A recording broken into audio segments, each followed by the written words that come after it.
Go salutations à vous tous, je vous dis bienvenue les gars dans cette nouvelle vidéo actualité Mercato du Barça. Alors les gars, dernière vidéo durant ce Mercato été 2024.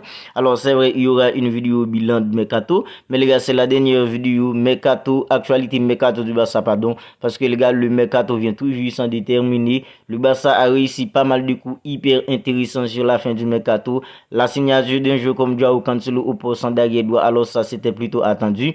La signature d'un jeu comme Joao Félix, le départ d'un joueur comme Eric Garcia pour Giron, le départ d'un joueur comme en fait Abdé pour une équipe comme Real Betis. Alors les gars, c'était hyper agité la fin du mercato du Barça et dans cette petite vidéo les gars, on va revenir un peu tranquillement sur tout ça. Alors vous, si vous regardez cette vidéo et que vous n'êtes pas encore abonné à la chaîne, alors n'oubliez pas de le faire pour ne pas manquer toutes les dernières nouvelles actualités mercato du Barça ainsi que les avant-matchs et tous les débriefs. Alors les gars, on sait tous que la signature d'un joueur comme Joao Cancelo au Barça était plutôt attendue parce que tout au long de la semaine, il y avait déjà des infos qui nous faisaient quoi qu'un jeu comme Joao Cancelo allait être définitivement un joueur du Barça tout au cours de la semaine. En fait, ça a un peu retardé, mais les gars, tout est conclu maintenant. Joao Cancelo est désormais officiellement un joueur du Barça. Il a passé sa visite médicale avant même de venir à Barcelone. En fait, les documents ont déjà été signés par un joueur comme Joao Cancelo. Maintenant, un joueur comme Joao Cancelo est désormais barcelonais. En fait, il est attendu à l'entraînement en fait demain. En fait, il va s'entraîner avec une équipe comme le Barça. Il pourrait être même en dispo pour le match en dimanche face à une équipe comme Osasuna. Alors les gars, la même chose pour un jeu comme Joao Félix. Joao Félix, lui, c'était plutôt attendu aussi parce qu'en fait, il avait déclaré sa flamme publiquement avec une équipe comme le Barça. Son but, son rêve, c'était de porter le maillot du club en Blaugrana. Joran Napolta, le président du Barça, avait même fait ça venir en fait une affaire personnelle parce que Joran Napolta voulait faire venir un jeu comme Joao Félix au sein du Barça. Maintenant, les gars, tout ça c'est fait. Les deux Joao sont désormais catalans à présent. Joao Cancelo, Joao Félix, et c'est hyper bien la fin du mercato du club en Blaugrana. Alors les gars, on sait tous que Joao Cancelo c'est un joueur qui va beaucoup aider une équipe comme le Barça en tant que latéral droit parce que le Barça a tellement souffert dans le passé avec un joueur comme Nelson Semedo, un joueur comme Minguissa, un joueur comme Sergio Nunez, en fait un joueur comme Sergio Roberto en tant que latéral droit. En fait, le Barça voulait un joueur comme Joao Cancelo et Manchester City ne voulait plus de lui. En fait, c'est hyper bien. C'est plutôt un prêt sans option d'achat, prêt non payant, sans option d'achat. Alors les gars, vous imaginez, le Barça a maintenant réussi à faire venir en fait l'un des meilleurs latéraux au monde dans son effectif sans même débourser un seul centime pour un jeu comme Joao Cancelo. C'est hyper intéressant d'avoir un jeu comme Joao Cancelo qui est plutôt à son prime maintenant, 29 ans. Il est au sommet de sa forme parce que Joao Cancelo, quand on parle en fait de latéral offensif, en fait maintenant on ne peut pas parler d'un joueur comme Joao Cancelo. C'est un latéral hyper offensif. C'est un latéral en fait qui va porter beaucoup de déséquilibre en fait sur le côté droit du Barça, beaucoup d'overlapping, beaucoup en fait de qualité technique. En fait les gars, c'est hyper intéressant d'avoir un joueur comme Joao Cancelo dans l'effectif du Barça maintenant sans même débourser un seul sentiment. Les gars, c'est hyper intéressant en fait le coup du Barça mais concernant un joueur comme Joao Cancelo. Alors pour ma part, c'est l'un des meilleurs coups du Barça durant ce mercato. C'est vrai, il y a aussi un joueur comme Ilkay Gundogan hyper intéressant, arrivé libre en provenance d'une équipe comme Manchester City. Mais les gars, le Barça avait tellement besoin d'un jeu comme Joao Cancelo au poste d'arrière droit. En fait, je peux considérer l'arrivée d'un jeu comme Joao Cancelo dans l'effectif du Barça comme le meilleur coup du Barça durant ce mercato d'été 2024. Alors les gars, Joao Cancelo, Joao Félix, la même chose aussi. Joao Félix, Joao Cancelo, les deux Joao. En fait, c'est hyper intéressant pour le Barça. Ils sont tous du Barcelonais maintenant. En fait, il est arrivé en fait presque à même heure. Joao Félix ainsi qu'un jeu comme Joao Cancelo. Alors les gars, Joao Félix aussi les gars, c'est hyper intéressant aussi sa venue parce que lui en fait il voulait porter les maillots du Barça et Joran Napolta voulait le faire venir aussi. Mais les gars, Joao Cancelo c'est un coup hyper intéressant pour une équipe comme le Barça aussi parce que Joao Cancelo c'est vrai ça n'a pas toujours été rose avec lui dans une équipe comme l'Atlético Madrid et à Chelsea.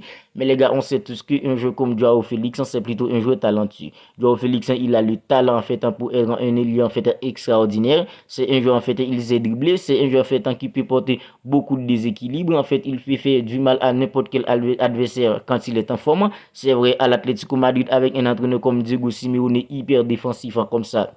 c'était hyper compliqué pour lui parce que Joao Félix, lui, c'est un joueur en fait qui devrait en fait plutôt évoluer dans une équipe offensive. Mais les gars, maintenant, avec une équipe comme le Barça qui est beaucoup plus offensive qu'une équipe comme l'Atlético Madrid, alors les gars, je pense qu'un joueur comme Joao Félix devrait être beaucoup plus à l'aise en fait pour évoluer dans l'effectif dans une équipe comme le Barça qu'une équipe comme l'Atlético Madrid. Parce que l'Atlético Madrid, c'est une équipe hyper défensive avec un entraîneur comme Diego Simeone. Mais dans une équipe comme le Barça, ces derniers temps, ça n'a pas toujours été rosant offensivement avec un entraîneur comme Xavi Hernandez à la tête d'une équipe comme le Barça.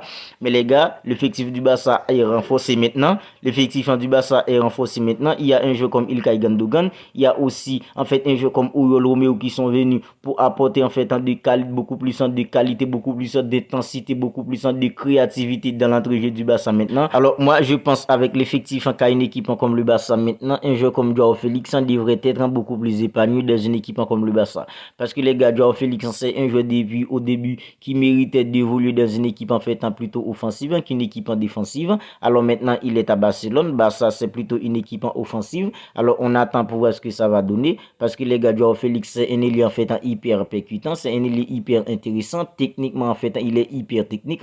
C'est un ailier qui sait dribbler. C'est un ailier en fait qui peut apporter beaucoup de déséquilibre. Et les gars, il va apporter beaucoup plus en fait des technicités en attaquant pour une équipe comme le Barça. Alors, je pense que si un joueur comme Joao Félix prend tout ça au sérieux, s'il travaille dur, parce que Joao Félix n'est pas venu au Barça pour être assis sur les bancs, alors moi, j'en suis sûr qu'un joueur comme Joao Félix pourrait faire de très bonnes choses avec une équipe comme le Barça tout au long de la saison. Alors, les gars, il y a aussi des départs dans le camp du Barça, parce qu'un joueur comme Eric Garcia est maintenant prêté à une équipe comme Girone. Alors, les gars, c'est hyper bien, en fait, pour un joueur comme Eric Garcia. C'est vrai, Eric Garcia, c'est pas un mauvais défenseur, c'est plutôt un très bon défenseur. Quand il s'agit de relançant, quand il s'agit de replacement, Eric Garcia, en fait, il n'y a pas beaucoup de choses qu'on peut reprocher à un jeu comme Eric Garcia quand il s'agit de relançant, quand il s'agit en fait de replaçant. Mais les gars, Eric Garcia manque en fait il manque beaucoup plus, il manque en fait de haine, les gars. Il n'a pas la haine d'un jeu comme Ronald Araujo, c'est ça qui manque plutôt à un défenseur comme Eric Garcia. En fait, ça allait être hyper compliqué pour lui d'être titulaire au Barça avec une charnière qui a un joueur comme Ronald Araujo, qui a un joueur comme Eric Garcia, qui a un joueur comme Andreas Christensen, Jules Koundé qui joue plutôt bien maintenant. Il y a aussi un joueur comme Inigo Martinez. Alors ça allait être hyper compliqué pour un joueur comme Eric Garcia de trouver une place en titulaire. Alors les gars, c'est bien en fait, c'est bien de le prêter à une équipe comme Girona où il y aura beaucoup plus de temps de jeu pour un joueur comme Eric Garcia. Il y a aussi un joueur comme Abdé qui est parti pour une équipe comme Real Betis. Alors Abdé a réalisé plutôt une pré-saison plutôt en fait intéressante avec une équipe comme le Barça. Alors nous les fans du Barça, on espérait qu'il restait dans une équipe comme le Barça, mais les gars en fait devant avec l'avenir d'un jeu comme Joao Félix en fait ça allait être hyper compliqué pour un jeu comme en fait Abdé aussi. L'Abdé est désormais prêté à une équipe comme Real Betis. Alors la saison dernière, il était prêté à une équipe comme Osasuna. Il a fait plutôt une très bonne saison avec une équipe comme Osasuna la saison dernière. Alors lui, au début, il voulait rester au Barça. Mais les gars, avec l'avenir d'un jeu comme Joao Félix, en fait, qui n'est pas venu pour être assis sur les bancs, en fait, ça allait être hyper compliqué pour un jeu comme Abdé de trouver, en fait, de gratter des minutes. Parce que les gars, devant, il y a déjà un jeu comme Lewandowski, il y a un jeu comme Lamine Yamal qui monte en puissance de plus en plus. Il y a aussi un jeu comme Rafinha, il y a aussi un jeu comme Ferran Torres. Alors, gars, ça allait être hyper compliqué pour Abdé. C'est bien qu'il joue maintenant à une équipe comme Real Betis. Il aura beaucoup plus de temps de jeu et croisons le doigt pour qu'il revienne beaucoup plus fort la saison dernière. Alors, les gars, c'est déjà la fin de cette petite vidéo. Dernière vidéo actualité Mercato du Barça durant ce Mercato été 2024. Alors, si elle vous a plu, n'hésitez pas à la liker, n'hésitez pas à la commenter. Et si ce n'est pas encore fait, les gars, n'oubliez pas de vous abonner à la chaîne pour ne pas manquer toutes les dernières nouvelles actualités Mercato du Barça. C'est vrai, le Mercato est désormais terminé officiellement, mais les gars, il va y avoir encore d'autres actualités concernant en fait une équipe comme le Barça. Il va y avoir des avant-matchs, il va y avoir aussi des débriefs. Alors les gars, n'hésitez pas à vous abonner à la chaîne pour ne pas manquer tout ça. Et les gars, il y aura une vidéo très bientôt en fait, vidéo bilan Mercato du Barça. Alors les gars, d'ici là, prenez bien soin de vous et on se capte bientôt pour une autre vidéo.